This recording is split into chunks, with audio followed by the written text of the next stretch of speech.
Hello everyone and welcome to my channel. तो आज हम बात करेंगे रामायण के टीजर के बारे में। ये इस टीजर स्पेसिफिकली राम के कैरेक्टर के ऊपर था। हम एक्सपेक्ट कर सकते हैं कि जो आगे आने वाले एसेट्स है रामायण मूवी के, वो अलग अलग कैरेक्टर्स के ऊपर होंगे। मतलब माता सीता का एक टीजर एक और आएगा, लक्ष्मण जी का टीजर आएगा, हनुमान जी का टीजर आएगा और रावण का इसमें थोड़ा सा रिवील हुआ है। तो आई गेस मुझे नहीं लगता कि रावण का रिवील ये लोग करेंगे।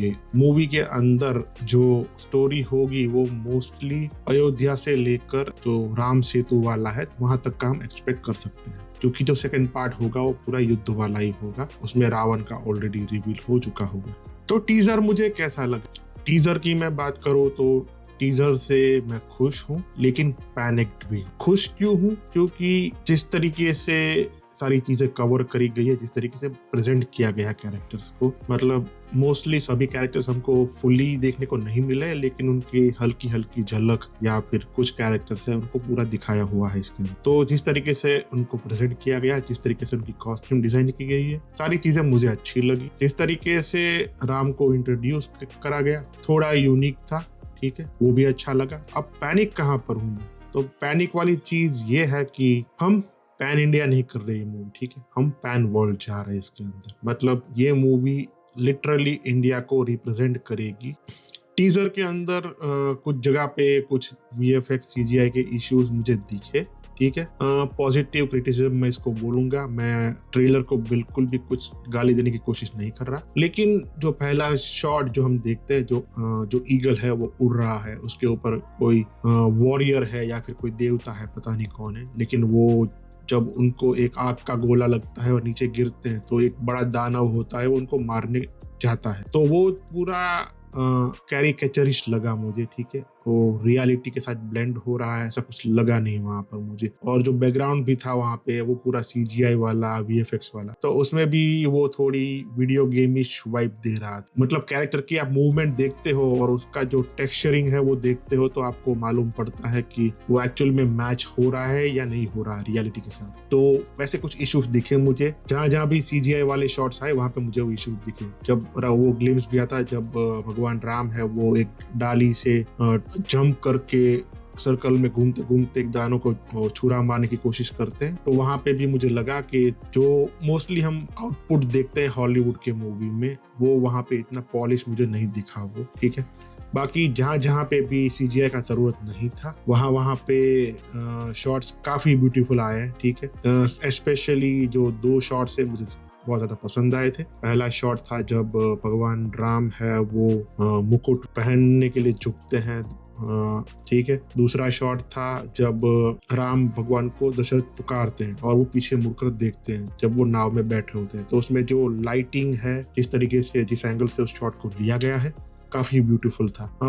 एक और शॉट था जो मेरा फेवरेट था, वो जब अयोध्या छोड़कर जाते हैं तो जो पूरा सीक्वेंस है, पूरा नाइट का सीक्वेंस है, ठीक है, लाइट बहुत ही डिम रखी है उसके अंदर है, तो वो एक अलग टाइप की फील देता है। रथ कैसे मूव कर रहा है, कौन से एंगल से शॉट ली है, व्हील कैसे मूव हो रहा है, मतलब समय का पहिया है वो चलता रहता है, काइंड ऑफ सिंबलिज्म वहां पे होता है। मेरा इंटरप्रिटेशन यही था, ठीक है, दूसरों का कुछ और हो सकता है, लेकिन मोस्टली मुझे हरी चीजें दिखी इसके अंदर। तो यहाँ पे भगवान राम का एक हीरोइक तरीके से प्रेजेंटेशन किया गया था। सो आई वुड से जो कॉन्फिडेंस है रणबीर कपूर के चेहरे पर वो वहाँ पे दिखता है।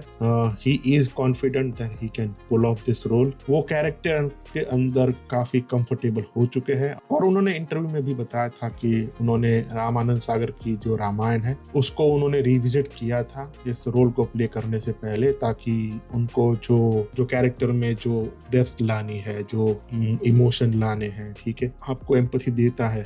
मतलब जिस भाव से वो कैरेक्टर मुस्कुराता है, जिस भाव से वो कैरेक्टर अपना दया दिखाता है, तो वो सारी चीजें अरुण गोविल जी ने कैसे अच्छे तरीके से पुल ऑफ करी थी, तो वो उनको स्टडी करने के लिए उन्होंने रामायण को भी देखा था फॉर दिस मूवी।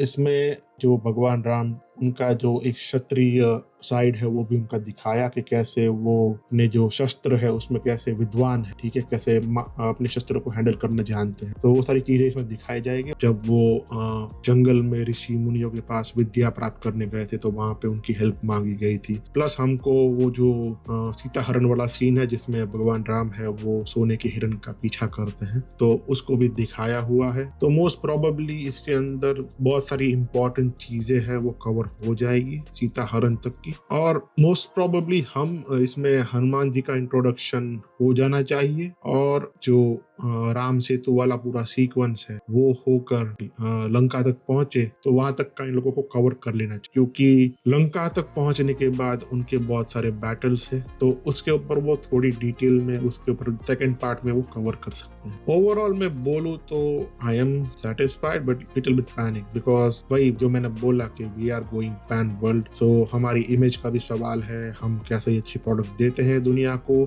ये मूवी उनको जरूर हमारा जो कल्चरल साइड है, हमारा जो सिविलाइजेशनल वैल्यू है, उनको वो रिप्रेजेंट करता हुआ मिलेगा। तो यही था मेरा इस वीडियो के अंदर। अगले वीडियो में मिलते हैं, तब तक के लिए टाटा बाय बाय, ध्यान रखिए अपना।